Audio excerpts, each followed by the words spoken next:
may balak magpa-refresh ng engine ninyo or magpa-general overhaul, para makatipid po kayo sa mga gaskets kakailangan ninyo.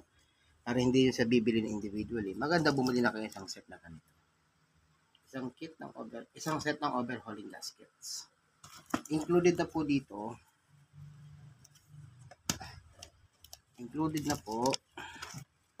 kasi po pala napos ako na kanina, ang mga oil seals, camshaft, crankshaft, and other seals pa ho. Then,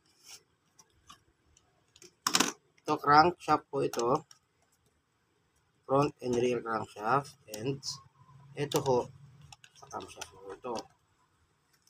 Kung mapansin nyo, mayroon na rin ho dito kasama, oil seals. At saka syempre, ang cylinder head gaskets.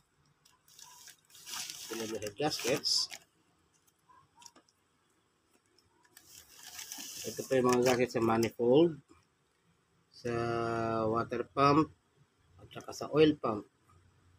Pati ho sa gasket din po sa inyong mga sa fuel pump. Ito ho. So magkakaset na ho yan.